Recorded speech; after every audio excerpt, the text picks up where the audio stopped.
this is the final chapter before a big moment, so we really appreciate everyone sticking around and coming in. The main act will follow.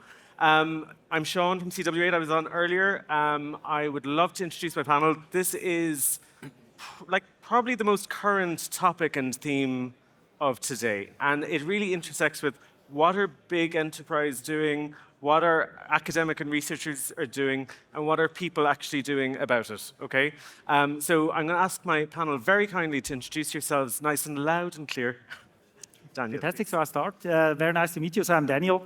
I'm from the ETH AI Center, which is a competence center at ETH Zurich, where we focus on one hand on doing research in a very interdisciplinary way, that I can share more of it later, but also focus on how do we get these research insights into industry and society. And I think that's particularly interesting because, as we all know, ETH enjoys a very good reputation, but research by itself is not as useful as if you're able to really transcend and translate that into something useful for industry and society, which we have a strong focus on. First of all, congratulations to the first anniversary of the Internet Computer, and thank you very much for having me. My name is Garif Yalak. I work for Cisco Systems here in Switzerland. For those who don't know Cisco, Cisco is the global market leader in the networking infrastructure and enables connectivity at Cisco. I'm part of the management in Switzerland and lead Cisco's country digital acceleration initiative. This is a corporate co-innovation, co-investment fund. We are active in 50 countries. Reach 2/3 of the world population, and the goal is to accelerate innovation and digitization. I've spent many years at ETH Zurich, at Harvard University, and had the chance to use some of the fastest supercomputer for my research in the past. Looking forward to the discussion. Thank you, Dr. Garif. Sam. Lovely to meet you. So Sam Burman from Heidrick Struggles. We sound like a law firm. We're not. We're a global executive search firm out of the US. If you don't know what executive search is, it is effectively, we do CEO and board recruitment down to sort of VP level. We're most well known for our depth and credibility in the technology sector, which is why I joined the company 9 years ago. Fast forward to today, I'm a partner in our technology practice, and globally, I lead our frontier tech practices. Today, that cuts across 5 critical and core areas: AI, data analytics as one, cybersecurity, crypto and digital assets, health tech, and government and defense tech. As it relates to the topic of the moment, AI, data analytics, that actually predates me. So we launched that in 2012 when big data was the buzzword. And over the last 13 years, we've evolved with the market to where we are today. I would sort of categorize, or characterize, I should say, the first 10 years being working with clients around data adoption, data transformation, and today, of course, AI transformation. And in the last 3 years, we've continued doing that, but we've been doing a lot of work with the AI builders themselves and helping the AI native companies build the right leadership teams to scale and grow. So thank you for having me, and I'm looking forward to diving into our panel discussion today. Thank you. So actually, I'm going to stay with you, Sam, because I have to say, as an entrepreneur and as someone working in business, this is a people situation, and is it the biggest conversation you're having with leaders right now, like their readiness to think about it? You know, they have to have a plan, right? Talk to us about what you're hearing. Yeah, so you'd hope you'd have a plan, for sure. I think what we've noticed over the last 12 months is this whole topic of alignment or misalignment amongst leadership teams. And if I could provide some context, because I think it's critical to answer your question, Sean. So last year, at the direction of our clients, we created a proprietary diagnostic which looks at leadership teams and how aligned they are, brackets, or misaligned, close brackets, around their readiness for AI adoption and AI transformation. And what we created was this really interesting tool whereby we ask questions against 16 key categories for AI readiness. And what it does is it compares the results of the CEO's perception of the company's readiness and the aggregate score of their leadership team. I can tell you it makes for some pretty amusing reading and some quite uncomfortable conversations during the debrief. And what we've noticed in the last 6 months of that tool being live is irrelevant of the company in terms of sector, size, maturity, geography, etc., the same 5 areas are cropping up as the key areas of misalignment amongst leadership teams. The first one is AI strategy and sponsorship. That is effectively a misalignment between the CEO and the leadership team around, do we have an AI strategy? If so, who owns it? Is it any good? Where are we at in its execution? And do we have the right sponsorship in cascading it down from the leadership team into the organization itself? So that's the first area. The second area is all around talent. So do we have the right mix of skills and capabilities on our bench currently to enable the execution of the transformation? And once the transformation is done, if that is such a thing, are we set up for success in a future state? Third area of disagreement or misalignment is around data quality. Do we have accurate and accessible data of which to leverage and build AI capabilities on top of? The fourth area is all around governance. So do we have the right frameworks, the right guardrails to make sure that when the implementation goes ahead and is quote unquote complete, do we have the right trust and safety and governance in play? And then finally, the fifth one is what we call impact measurement. So how good are we as a leadership team, as a company, at measuring the impact of other technology implementations or ways of working and transformation programs? That fifth area might feel like a distant fifth to some of you in this room, but the reality is, as we all know, if you're not careful, AI can very quickly become very expensive and also not deliver the impact that you need if you've not got the alignment in those 4 areas listed above it. So it's super important. And the final thing I'll say, Sean, is our findings map very nicely to a recent McKinsey report, which came out a couple of months ago, which, true McKinsey style, it's about 50 pages long. So I put it through ChatGPT just to get the distillation. And what it effectively was saying is the biggest friction points for AI adoption is not the employee base, it's the leadership team, because they're not steering and operating quick enough. So that's some of our learnings in the last 12 months. Thank you so much for that. And I suppose, obviously, understanding how organizations navigate that is going to define their success, really, as a follow-on point, and how inaction really possibly isn't an option, and essentially. But let's strip it back just one layer. Daniel, just speaking specifically from your perspective at the ETH AI Center for Innovation, talk to us a little bit about the foundational piece that you're working on and what your innovation center is focused on and some of the areas you're tackling at the moment. So. Yeah, absolutely. And I mean, I can just say, as well, building that bridge in terms of the collaboration we do with industry partners, we do see that very much, kind of the struggles that at the end it's not about the tool, but really on how you implement, how do you advance this changes in these organizations. But still you have that need of having, better large language models, for instance. But first and foremost, you have to imagine the ETH AI Center has a very wide area of the research it performs when it comes to AI plus another topic. We have 123 professors linked to the AI Center, wow, which makes us one of the largest in Europe. And through that we have, I think it's a quarter, almost a third of all ETH professors that are linked to the center. So that means we cover so many different aspects, yeah, when it comes to the research bit. Through our industry partnership programs and support for entrepreneurs, we have, I think at the moment, about 62 startups. Yeah. So as well, very strong focus of really kickstarting as well from these top tech entrepreneurs that want to endeavor on kind of really application-based or deep tech AI startups. So just to give you kind of a sense of what that ecosystem looks like. But we have, besides that focus on this research bit and translation or transport into industry and society, we have many different initiatives that we push forward. And I think particularly, I mean, there's different aspects, think of, we have a red teaming network, which is, we team up, I think it's about 10, 12 different companies across the value chain of large language models that typically the red teaming heads, the security and technical responsibilities sit in a room. We exchange in terms of what are defense and attack mechanisms when it comes to large language models or as well applications you build on large language models. But that brings another of the initiatives at the forefront, which any kind of application you think of, at the end, whenever you use a large language model as a base, you have to choose one. And at the moment, you have basically a choice between the very commercial models and then, so to say, open weights model. You know, think of the DeepSeek, think of the Llama and so on.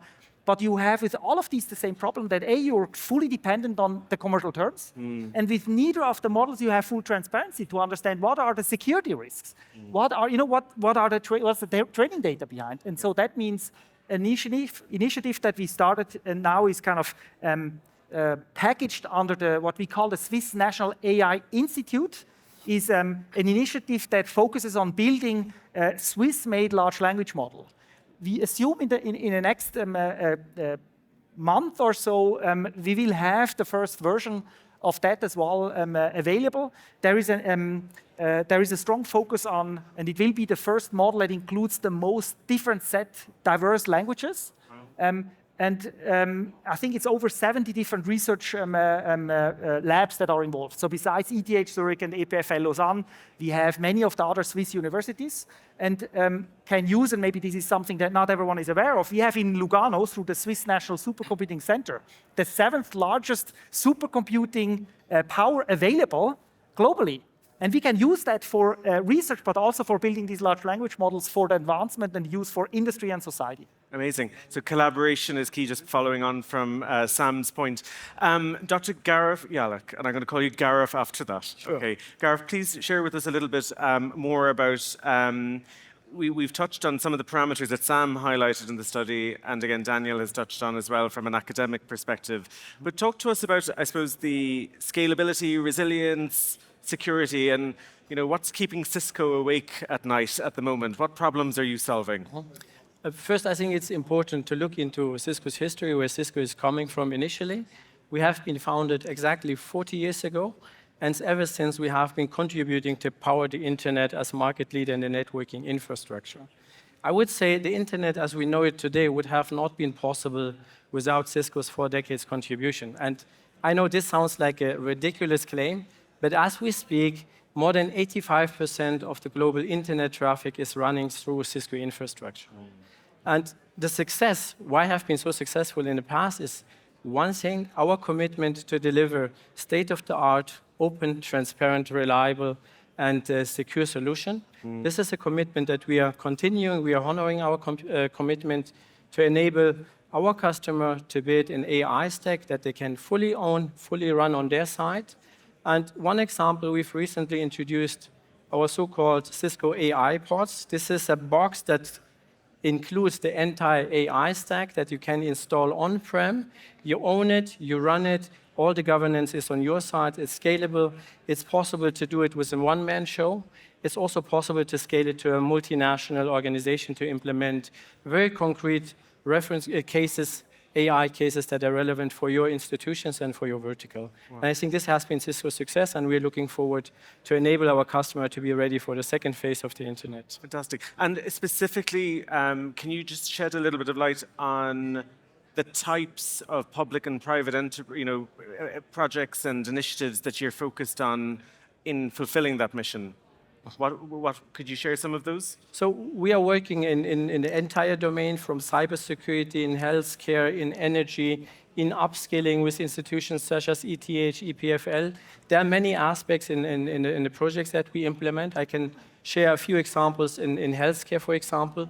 One of the projects we implemented here in Switzerland is with the University Hospital in Balkrest, where we combine our forces, Cisco, 20 other major corporations who are joining in the efforts, and we bring together the different components that it's really needing. No single actor will be able to implement these use cases. ETH, by the way, is part of this initiative. And the focus of this project is to enable education of future surgeons without putting patient at risk. They are able to collect practical experience with virtual reality, and for that you need a stable AI-ready infrastructure. This is one example.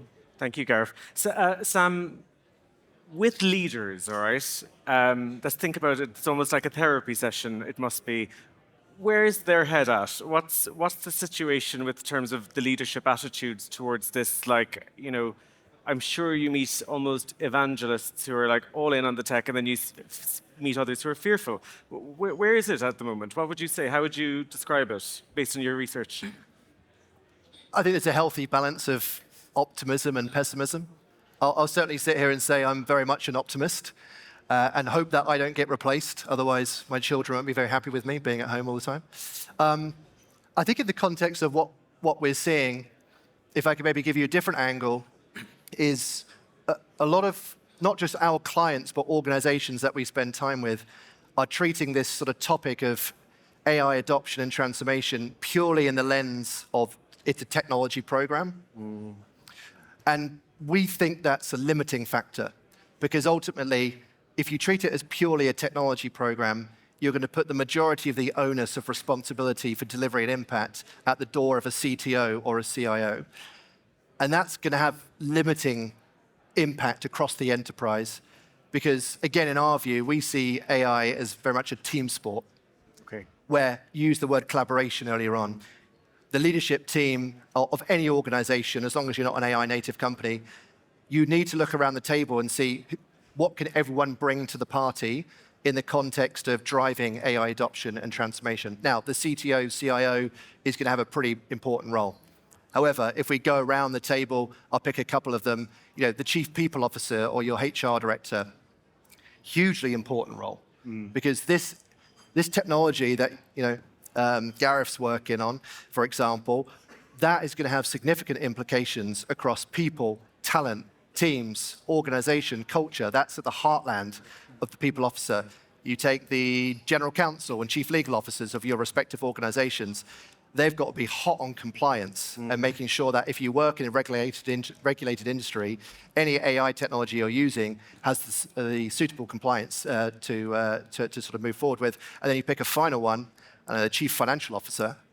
They've got to free up suitable capital to allocate to spending lots of money with Cisco. But equally, they've got to make sure that they're tracking the ROI to make sure that the cost is not getting out of control and the impact is actually driving genuine impact in the organization. So that's some of the things that we're seeing in terms of what they're wrestling with behind the scenes. And I think there's a healthy balance of optimism and pessimism. Very interesting. And actually, Garif, I might just ask you, just given the enterprise capabilities of Cisco, there's a lot of options to choose technology, right? You know, there's a lot of options out there. And actually, equally, for those leaders, they're being almost asked to take a bet on, is that the right protocol? Is that the right application to use within the organizations?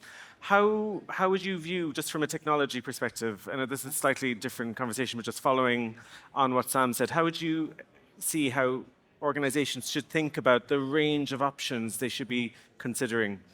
So first of all, what we see at our customer base is that we have a fragmented IT infrastructure. We have an outdated IT infrastructure that is currently not ready to implement AI use cases. And one of the reasons actually is the skill shortage. At the moment, we have the challenge of more than 12,000 open positions in Switzerland in IT and AI cannot be filled. So first, the companies need to have the right skill sets inside, to have the knowledge inside, and we see many companies are struggling to build that up. If you don't have the skill set inside, you need to partner with major corporations, consulting companies who are really deep dive into the technology to help you establish a strong data and AI strategy that is integrated into the business that you're running.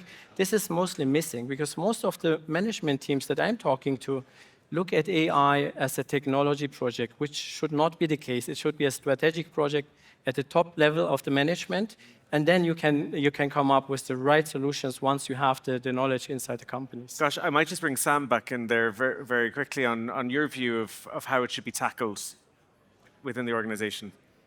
In terms of deployment, especially if it's coming to procurement and the CFO weighing up how much it's going to cost him on his bottom line. Yeah, I think we've talked about this, behind the scenes. I mentioned earlier on that I think too many organizations see AI adoption purely through the technology lens. You should really see it as a people change program, a very complicated people change program, where if you think about all the areas of an organization which AI in theory could impact, I mean, everything from org design and org structures, job families, role displacement, role creation, role augmentation, pay structures, and most importantly, culture. That is a big, big, gnarly, hairy topic to unpick, which not one person should do, but typically, a chief people officer would lead that. And if you put that in the melting pot, you can think about your aspirational goals for what you want AI to deliver, but you've got to root it back in this topic that we're talking about, which is what does it mean for the people and for the organization in question. And I suppose the final thing I'll say is we are not strategy experts, right? We work with companies to build their leadership teams, to build their boardrooms. But from what we see from our purview, from what we hear from others and what we read and all that kind of good stuff, what it seems like the best AI strategies are the ones that are in service of the overall business strategy. So if you think about your average business strategy, there's going to be 3, 4, 5 top priorities for that company. The best AI strategies that we've seen in play are the ones which pick 2 or 3 of those priorities and quickly figure out, okay, well, how can AI turbocharge the delivery of those priorities? That's where the focus area of a successful strategy should be, versus a whole host of disparate, disconnected proof of concepts running around addressing multiple user cases, which aren't really moving the needle. Okay. And so another way of putting that is focus on the path to enterprise value versus tinkering around the edges. It's and I just want to bring Daniel back in because things are moving so fast. Like, it's exhausting. Genuinely it is. Well, for me anyway. I can't speak for anyone else. We love it. It's fantastic. High velocity. But, you're working with some of the academics and the developers who are coming up with all the iterations here. There's a great sense of collaboration on a national level within Switzerland. Do you invite private enterprise to come and talk to you? Maybe is it time that the leaders of these companies need to come back to the universities and have conversations? How can they get involved? How can they support the academics and the research? What can they do, especially with your center here in Zurich? Yeah, very good question. And I think very important as well to understand that the center, although it focuses on breakthrough AI research, it is very closely connected to the industry bit, right? So in a sense, we have, on one side, we have the latest research on AI related that converges at the center. We have through different industry collaboration programs that we have. So everyone that is interested can plug into the AI center in different ways. We see as well what the pain points are. We see the problems they struggle with. So take that together with the entrepreneurs and the startups that we help move forward. We see kind of this whole 360 circle of the challenge of those next things that are coming around the corner. We see the problem sets of the companies that they at the moment have and struggle with. And very often, this is exactly it. It's not just the technology, it's like so many other layers of complexity. But we do see kind of where their today's pain points are, and we see what kind of applications different startups kind of work with. And I think if you take that together, that gives a very interesting insight to understand, or maybe as well to estimate a bit kind of where will be, when you think a little bit ahead, what will be the big breaking points, or the things that if we don't get them right, we will have even bigger issues, right? So that's where the security aspect of these large language models comes into place. The fully openness, transparency, so kind of trustworthy large language models comes into place. It's kind of sometimes we forget that whenever we talk about these applications on top of large language models, it's like if you think of building a house on top of a piece of land that you do not know what's underneath, nor you have fixed commercial terms. Yeah. No one would build a house. But at the moment, there's just no alternative, right?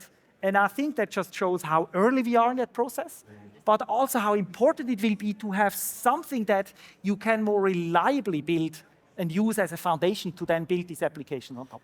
As a follow-on point, and obviously our wonderful hosts here have countless PhD developers working on ICP and within Definity. And And Zurich is an unexpected home of research and innovation. I know a lot of praise is given to the West Coast.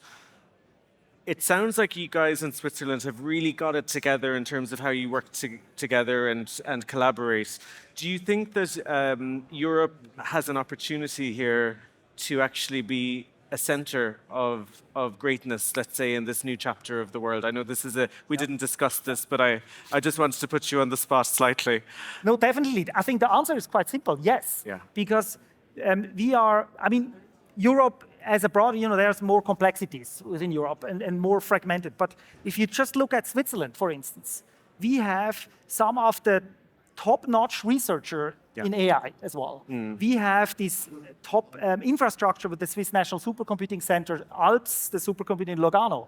But we also have an amazing density of large companies from across the globe in Zurich. So within kind of a 10-kilometer distance, we have these top companies, with their AI labs and research as well. When you think of, the obvious one from Meta, Google, and so on, but you have, as more recently as maybe some of you heard, Anthropic, OpenAI, that open office is here. We think we have one of the most dense AI researcher ecosystems in Zurich. But we have the pieces as well in Zurich to play and to contribute a significant role as well within the European context. And that means, and this is also not pre-discussed, but I think it's very important to mention here, companies like Definity that also work with the ETH AI Center, they are basically at the forefront of showing how you can leverage these resources that are here. And I think that is something that every company for every company where AI becomes more and more of a central strategic piece that they need to focus on, because the space moves so fast, and you said it earlier, it will be ever more important to understand where is that space going and even if you don't understand exactly where, what are the things you now need to get right? Talking about change management, talking about getting the workforce as well open, figuring out how you can enable the individuals to come up with solutions and challenges that are not just the technology bit, but we also need the technology bit in order to really be on the forefront of it. Super. So we will get to some closing comments, but Sam, just one, I suppose, to build on your point about that readiness and getting the leadership team on the same page. Yep. Is that literally getting everyone in the room and saying, guys, what's our plan? Or is it more complicated than that? Yeah. Well, like I mentioned of this tool we rolled out in December, it's called AIQ, which just simply stands for AI Questionnaire. And we've had about 35 companies go through that. And I've sat in, I think, 3 or 4 debriefs. So the leadership team does the survey. We then get the results. We then look at the results and we look at the sort of pockets of misalignment. We then go back in and we sit down with everyone who completed that survey. So the CEO and all of their leadership team in a room with me plus at least 1, if not 2 others. And you basically hold up the mirror and say, right, this is how you all feel. And you put the scores on a big screen. And it basically looks at, as I said, what the CEO thinks versus the aggregate score of the leadership team. And there is a oh shit moment. We are totally misaligned. Yeah. And then it forces a very honest conversation. Yeah. I'll give you one very quick anecdote to know we're time. Please do. The first debrief that I did was with a very large media company in the tens of billions of dollars. And one of their areas of misalignment was their definition of the AI strategy. And what I mean by that is half of the leadership team associated AI strategy with purely Gen AI. And the other half saw it in the true definition, which is the holistic definition of AI, where Gen AI is but a component. So you had half the team who thought, we're doing a pretty good job on our AI strategy, because they thought about it in purely generative AI terms. And the other half were like, we're nowhere. And it was a very simple, I'm giving you a very simple anecdote, but that's how basic some of the areas of misalignment are amongst leadership teams, because it's either being treated as a tech project, it's not being treated at a leadership level, it's in silos, it's in the organization. It makes for interesting conversation. There needs to be a culture of curiosity to get on the right page. Yeah. So this is the closing remarks before the hottest moment of the day. And I'm not going to ask you guys to do, you can choose. You can say because it's really fast moving. You can either come out with a prediction or something that's important to take note of. So predict or tell us what is a priority that we need to think about. Daniel, I'll start with you if you don't mind. I think a priority is to think of these changes that we are seeing really not from a just technological perspective or tool perspective, but really from a change management perspective. And I think what kind of exemplifies is, some of you might heard, some people say it's not AI that takes over the jobs, it's people using AI, but I think the same applies to organizations. It's not AI that will destroy an organization, it will be other organizations that will use AI better. Okay. And I think that encapsulates that. Super, thank you. Garif, what would you say is the priority or a prediction? Which would you? I would go for the priorities, what you can do right now. I would say invest in getting your AI infrastructure AI ready. Second one, invest in the upskilling of your workforce to enable them to use those technologies. And the last one for the management, look at AI as a strategic project and not a tech project only. Fantastic. Sam? I'm kind of disappointed that this wasn't the hottest moment of the entire conference. I think I've only talked about priorities, so I'll go with a prediction. So full disclosure, as I said, I'm a huge optimist. I'm very excited about what the future holds. However, my prediction would be we will see more failures from an adoption perspective in the near term versus success stories. I think the end result we'll see more, but in the near term, the next 12 plus months, I think we'll see more failures, and Klarna is a great example of that. Last year, Klarna got all sorts of press and plaudits about building a customer agent with OpenAI, disbanding all of their customer service teams. Great promise on time to resolve, time to serve, consistency of customer experience, lower costs. And 2-3 weeks ago, they said, we got that slightly wrong, and please can some of you come back to work for us as customer support. So I think we'll see more of that in the short term, but long term, optimistic. Fantastic. And my final prediction, in 12 months' time, I will be around 40.